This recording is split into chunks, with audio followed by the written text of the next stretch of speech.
এখন অনেকটাই একটু ভালো আছি আগের তুলনা থেকে। এক বছর আমি ঘরবন্দি হয়েছিলাম। কারা করেছিল? এটা তৃণমূলের গুন্ডা বাহিনীরা, তৃণমূল সরকার এবং কিছু আদিবাসী, তৃণমূল দ্বারা পরিচালিত কিছু আদিবাসী সংগঠন, যেভাবে আমার উপর, আমি আদিবাসী মানুষের হয়ে আমি কথা বলছিলাম বলে আমার উপর আমি আক্রমণাত্মক হয়েছিলাম।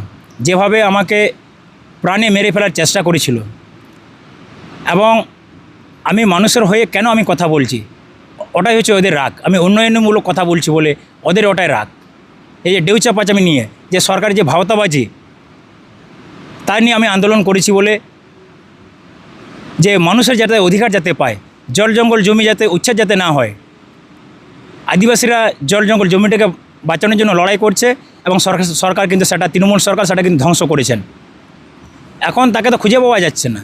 সে তো গাঁওতা বলে তো কি, সে তো তৃণমূল দ্বারা পরিচালিত একটা সংগঠন। সে তো টোটালে উনি তৃণমূল হয়ে কাজ করেছেন। ইলেকশনের আগে পর্যন্ত উনি বাড়িতে বাড়িতে টাকা বিলি করেছেন এবং মানুষকে হুমকি করেছেন। আমার ছেলেগুলোকে নিয়ে রাত 12টায় ডেকে নিয়ে তাদেরকে বন্দুক দিয়ে তাদেরকে হুমকি করেছেন। সে রবীন সোরেন থানার বড়োবাবুকে দিয়ে, তখন ছিলেন আমাদের মহম্মদবাজার থানার বড়োবাবু ছিলেন প্রসেনজিৎ ঘোষ, রাত 12টায় আমার ছেলের বাড়িতে গিয়ে তাদেরকে হুমকি করেছে যে তোমরা কোনো কিছু, তোমরা আন্দোলনে নামবে না। এবং আমাকে 3-4 বার আমাকে অ্যাটাক করেছে। সো উন্নয়ন নিয়ে আরও আমার অনেক কিছু দাবি আছে। যেমন আমাদের দেখতে পাচ্ছেন, এটা হচ্ছে আমাদের হসপিটাল, দীর্ঘ 15 বছর ধরে এরকমই পড়ে আছে। ওদিকে আপনারা যদি যান, ক্যামেরা পার্সনকে বলবো, ওদিকে আপনি টোটালটা যদি ঘুরে যদি দেখেন, হসপিটালটা কিন্তু কোনো কিছু হয় না, এখনও সব ভেঙে পড়ে আছে। টোটালটা ভেঙে পড়ে আছে আমাদের হসপিটালটা। এবং এতটাই মানে আমরা সরকারকে, ডিএমকেও বলেছি, যে তখন আমাদের ডিএম সাহেব ছিলেন বিধান রায়, স্যার আপনি আমাদের হসপিটালটা একটু দেখুন, আমাদের অনেকটাই অসুবিধা হচ্ছে, সিউড়ি যেতে অনেকটাই অসুবিধা হচ্ছে। এবং এলাকাতে হঠাৎ কোনো ডেলিভারি মহিলা যদি থাকেন, সেই ডেলিভারি মহিলা কিন্তু যেতে যেতে সিউড়ি যেতে যেতে কিন্তু মরে যাবে। এমনকি হঠাৎ কেউ যদি সাপে যদি কামড়ে যদি দেয়, কিন্তু নিয়ে যেতে পারবো না।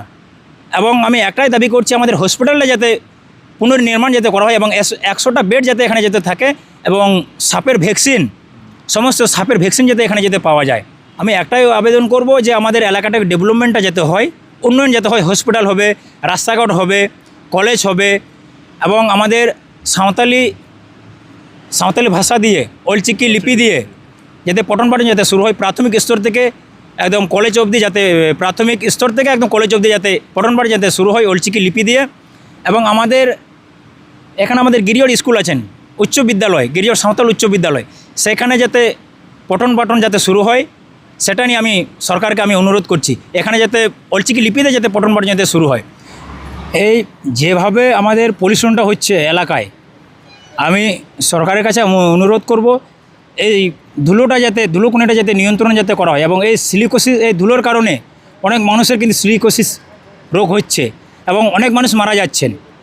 তার জন্য আমি সরকারকে আমি অনুরোধ করব, অন্তত মাসে 2 বার করে ক্যাম্প যাতে হয় এলাকাতে, যাতে মানুষ যাতে পরিষেবাটা যাতে পায়, এবং যাদের ধরা পড়বে সিলিকোসিসটা, তারা যাতে সরকারি প্যাকেজ যাতে তারা যাতে সঠিক প্যাকেজ তারা যাতে পায়।